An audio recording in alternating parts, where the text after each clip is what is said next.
ವಸಂತದ ವೈಭವ ರಾಜೋದ್ಯಾನ ಹಿನ್ನೆಲೆಯಲ್ಲಿ ಆಲಾಪ.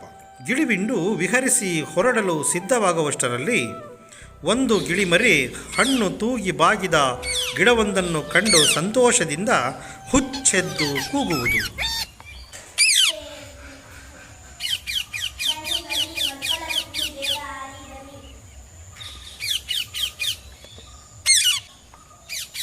ಅಲ್ಲಿಯವರೆಗೆ ನಿದ್ರೆ ಮಾಡುತ್ತಿದ್ದ ಉದ್ಯಾನ ರಕ್ಷಕರು ಕೂಗಿಗೆ ಎಚ್ಚೆತ್ತು ಓಡಿ ಬರುವರು.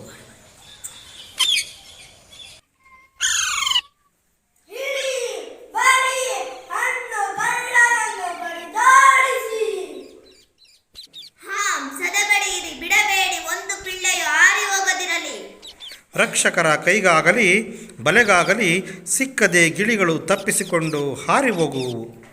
ರಕ್ಷಕರು ಮೇಲುಸಿರು ಬಿಡುತ್ತಾ ಕೂತುಕೊಳ್ಳುವರು. ಗಿಳಿಮರಿಯೊಂದು ಮಾತ್ರ ಪರಿವೆಯೇ ಇಲ್ಲದೆ ಹಣ್ಣು ತಿನ್ನುವುದರಲ್ಲಿ ಮಗ್ನವಾಗಿದೆ.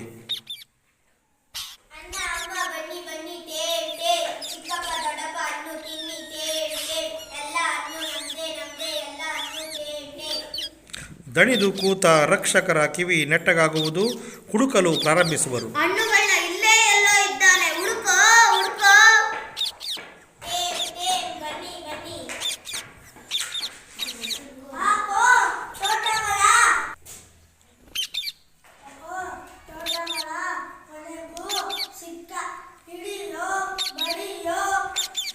ರಕ್ಷಕರು ಗಿಳಿಯನ್ನು ಸುತ್ತುಗಟ್ಟುವರು.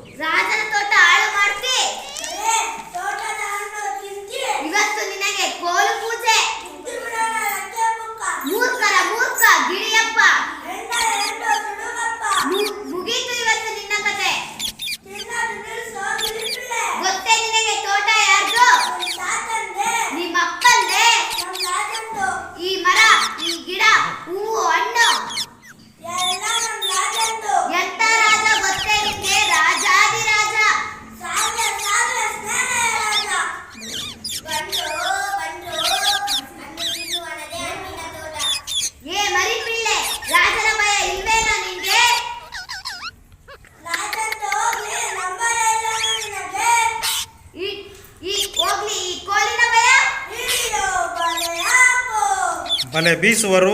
ಗಿಳಿಮರಿ ಬಲೆಯೊಳಗೆ ಸಿಕ್ಕಿ ಬೀಳುವುದು.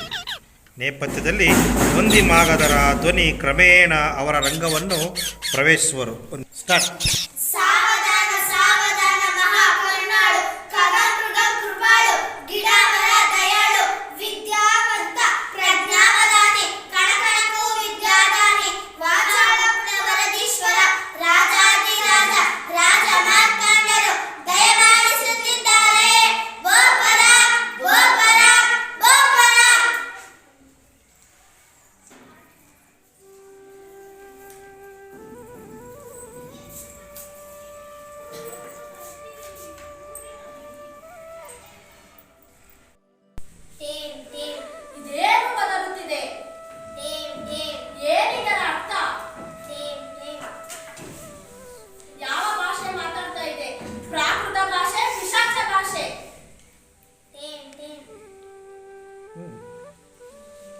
ಹಾಂ,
ಸುಶಿಕ್ಷಿತ ನಾಗರಿಕ ರಾಜ್ಯದಲ್ಲಿ ಈ ಅನಾಗರಿಕ ಪಕ್ಷಿ ರಾಜತೋಟದಲ್ಲಿ ನಿರಕ್ಷರ ಕುಕ್ಷಿ. ಮತ್ತೆ ಅದಕ್ಕೆ ನೀವೇ ಸಾಕ್ಷಿ ಮಂತ್ರಿ. ಈ ಅಸಭ್ಯ ಪಕ್ಷಿಯನ್ನು ರಾಜಶಾಲೆಗೆ ಸೇರಿಸತಕ್ಕದ್ದು. ರಾಜ್ಯಾಧ್ಯಾಪಕರಿಂದ ಇದಕ್ಕೆ ಶಿಕ್ಷಣ ಕೊಡಿಸು. ಈ ಅಸಭ್ಯ ಪಕ್ಷಿಯ ಆದಿಮ ಪ್ರವೃತ್ತಿಗಳನ್ನು ಸುಧಾರಿಸಿ ಆಧುನಿಕ ಮಾಡತಕ್ಕದ್ದು. ಅಪ್ಪಣೆ ಮಹಾರಾಣಿ. ಇದು ಸಭ್ಯತೆ ಕಲೀಲಿ, ಕಾಡುತನ ಮರೆಯಲಿ, ತರ್ಕ ಶಾಸ್ತ್ರ ಕಲಿತು ಸುಶಿಕ್ಷಿತವಾಗಲಿ, ತಾನು ಸುಸಂಸ್ಕೃತವಾಗಲಿ, ತಾನು ಸುಸಂಸ್ಕೃತನಾಗಿ ಕಾಡಿನ ಉಳಿದ ಶುಕ ಪಕ್ಷಿಗಳನ್ನು ಸಭ್ಯ ಮಾಡಲಿ. ಅಪ್ಪಣೆ ಮಹಾರಾಣಿ. ಮಹಾರಾಜ ರಾಜಮಾವ, ನನ್ನದೊಂದು ನಮ್ರ ನಿವೇದನೆ. ಇದನ್ನು ರಾಜಶಾಲೆಗೆ ಸೇರಿಸುವ ಮೊದಲು ಒಂದು ಸತ್ಯವನ್ನು ಕಂಡುಹಿಡಿಯಬೇಕು. ಇದರ ಅವಿದ್ಯೆಗೆ ಕಾರಣಗಳನ್ನು ಕಂಡುಹಿಡಿಯಬೇಕು. ಇದು ಇರೋದಲ್ಲಿ ಆರೋದಲ್ಲಿ, ಇದು ಕುಡಿಯೋದೇನು, ಇದರ ರೆಕ್ಕೆ ಪುಕ್ಕ ಕೊಕ್ಕುಗಳ ಉದ್ದ ಬಾರದಷ್ಟು, ಇದರ ಬಗ್ಗೆ ದೀರ್ಘ ಸಂಶೋಧನೆ ನಡೆಯಬೇಕು. ಯುವರಾಜ ಅಳಿಯ ದೇವರು ಮಹಾಪ್ರತಿಭಾಶಾಲಿ, ದೇಶಕೋಶ ಸುತ್ತಿ ಬಂದವರು, ವಿದೇಶಗಳಿಂದ ಪದವಿ ತಂದವರು, ಕಬೋಜ ದೇಶದಲ್ಲಿ ಪ್ರಾಣಿಶಾಸ್ತ್ರ ಪಕ್ಷಿಶಾಸ್ತ್ರ ಪರಂಗತರಾದವರು. ಸದ್ಯ ನಿರುದ್ಯೋಗಿಗಳು ಅದಕ್ಕೆ ಒಂದು ವಿನಂತಿ. ಅಳಿಯ ರಾಜನಿಗೆ ಶುಕ ಶಿಕ್ಷಣದ ಭಾರವನ್ನು ವಹಿಸಿದ್ದಬಹುದು. ವಿನಂತಿಯನ್ನು ಸ್ವೀಕರಿಸಿದ್ದೇವೆ ಅಳಿಯ ರಾಜ. ಇಂದಿನಿಂದ ನೀನು ಶುಕ ಶಿಕ್ಷಣದ ಮಂತ್ರಿ. ಮಹಾರಾಜ ರಾಜಮಾವ, ನನ್ನದೊಂದು ವಸಂತ ಬರುವುದರೊಳಗಾಗಿ ಈ ಕಾಡು ಗಿಳಿ ತನ್ನ ವನ್ಯ ವ್ಯವಹಾರಗಳನ್ನು ಮರೆತಿರಬೇಕು. ಸಭ್ಯ ಸುಶಿಕ್ಷಿತ